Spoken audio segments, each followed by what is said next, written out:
Miała być pokora, praca i umiar. Tymczasem od 2015 roku administracja rządowa mnoży się niczym szarańcza. I jest drogo. Jest bardzo drogo. Cześć, jestem Maciek, to jest kanał Wasze Forum Dialogu. I dzisiaj opowiem wam o najliczniejszym, najdroższym rządzie w historii Polski, ale również w skali europejskiej. Jeszcze 2 lata temu prezes Kaczyński składał obietnice o odchudzeniu rządu. Jednak z tych obietnic zostało wielkie nic. Sytuacja w rządzie Mateusza Morawieckiego cały czas się zmienia. Jedni ministrowie odchodzą, drudzy przychodzą, jedni są dymisjonowani, jedni są promowani. Jednak nie zmienia to faktu, że rząd Mateusza Morawieckiego stał się największym rządem w historii III Rzeczpospolitej. Jeśli chodzi o liczbę ministrów, jest ich już 27. Najwięcej po 1989 roku. A do tego dochodzi rzesza zastępców. Obecny rząd razem z sekretarzami i podsekretarzami stanu, potocznie nazwanymi wiceministrami, w resortach oraz w kancelarii prezesa Rady Ministrów liczy w sumie 112 osób. Przez wiele lat ten rekord należał do rządu Hanny Suchockiej. Powołała ona w 1992 roku do Rady Ministrów 25 osób. Rada Ministrów to dzisiaj oczywiście premier Mateusz Morawiecki na czele, a za nim minister Błaszczak, minister obrony, minister Gliński, minister kultury, minister aktywów państwowych Jacek Sasin oraz minister do niedawna rolnictwa, a już teraz nie minister, Henryk Kowalczyk. To już jest 5 osób, a teraz zobaczmy innych. Waldemar Buda, minister rozwoju, Andrzej Adamczyk, minister infrastruktury, Zbigniew Rau, minister spraw zagranicznych, Mariusz Kamiński, minister spraw wewnętrznych i administracji, Magdalena Rzeczkowska, minister finansów, Anna Moskwa, minister klimatu i środowiska, Marlena Maląg, minister rodziny i polityki społecznej, Przemysław Czarnek, minister edukacji i nauki, Grzegorz Puda, minister funduszy i polityki regionalnej, Adam Niedzielski, minister zdrowia, Szymon Welsenk, minister do spraw Unii Europejskiej, Zbigniew Ziobro, minister sprawiedliwości, Kamil Bortniczuk, minister sportu i turystyki, Janusz Cieszyński, minister cyfryzacji, Robert Telus, od niedawna minister rolnictwa i rozwoju wsi.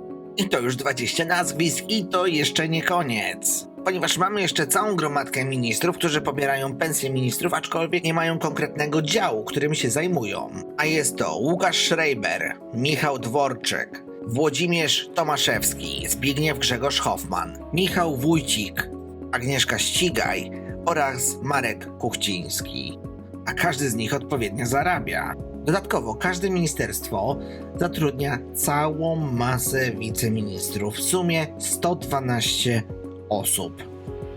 W samej kancelarii prezesa Rady Ministrów zatrudnionych jest 699 osób. Pewnie się zastanawiacie, ile nas to wszystko kosztuje. Otóż budżet Kancelarii Rady Ministrów w 2020 roku wynosił 380 milionów.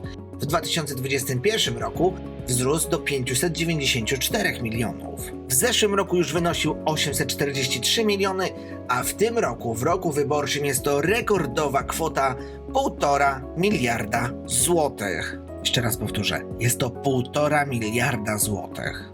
A teraz mała ciekawostka. Na przykład minister Wójcik jest tak bardzo zapracowany, że udało mu się nagrać kawery w hołdzie Krzysztofowi Krawczykowi. Jak minął dzień dzisiejszy, jak minął dzień. No cóż, czyżby sobie szukał alternatywnej kariery w razie czego, gdyby przegrali wybory? No dobra, ale ten Morawiecki cały czas porównuje swoje rządy do rządów Tuska, no to spójrzmy, jak sobie radził ten Donald Tusk.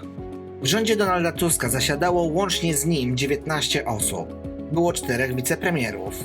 Waldemar Pawlak, Elżbieta Bieńkowska, Wincent Jan Rostowski oraz Janusz Piechociński. Ale to nie jest w tym wszystkim najważniejsze. Najważniejsze jest to, że oprócz tego rządy Tuska kosztowały nas dużo mniej. Kancelaria Rady Ministrów za rządów Tuska kosztowała nas 150 milionów.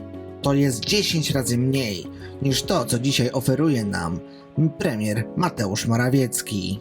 No ale to jeszcze nic. Mówiłem, że przecież wypadamy najgorzej albo najlepiej w Europie. Otóż jak się okazuje, Polska, która na dzień dzisiejszy ma 27 ministrów, jest na pierwszym miejscu. Następna jest Hiszpania, 23 ministrów, a Belgia i rząd belgijski okazuje się, że może rządzić efektywnie krajem. Może nim zarządzać, mając tylko 13 ministrów. Tak w kilku zdaniach, co jest w tym wszystkim najgorszego? Kiedyś, żeby być ministrem, trzeba było mieć jakieś studia, jakąś ekspertyzę, znać się na czymś, aby móc faktycznie reprezentować ten urząd. Dzisiaj na przykład wiceministrem rolnictwa jest Janusz Kowalski, który nawet nie potrafi odróżniać zboża. Cóż to jest? No, wygląda jak pszenica. No nie, to nie jest pszenica, to jest jęczmień. To jest banalne. Mało tego, oprócz tego, że ministrowie pracują i zbierają pieniądze jako ministrowie, mają też fuchy poboczne. Na przykład minister Horała pobiera 44 000 złotych miesięcznie za pilnowanie łąki, na której ma niby powstać CPK, który nie jest nam dzisiaj do niczego potrzebny. Dodatkowo w PiSie jest wyspecjalizowany już pewien mechanizm. W momencie, kiedy mają możliwość, żeby stracić większość w Sejmie, okazuje się, że znajduje się ciepła posadka dla danej osoby, która się chce zbuntować. I tak na przykład pani Agnieszka Ścigaj została ministrem tylko po to, żeby głosować z PiS. Pan Kołakowski zbuntował się po ogłoszeniu piątki Kaczyńskiego i dostał co? Pracę w banku. Również za 40 000 złotych miesięcznie. Także chyba to w tym wszystkim jest najgorsze, że nie patrzą na nic, ile cokolwiek kosztuje. Żeby utrzymać się u władzy, dadzą posady, stołki każdemu, kto tylko jest chętny, aby podnieść rękę razem z nimi w Sejmie. A jeśli wam się podobało, to nie zapomnijcie zostawić nam łapki w górze, zasubskrybować nasz kanał, bądź kliknąć dzwoneczek, aby być na bieżąco z naszymi materiałami. Dodatkowo zachęcam was również do obejrzenia innych filmów na naszym kanale. Tymczasem bywajcie.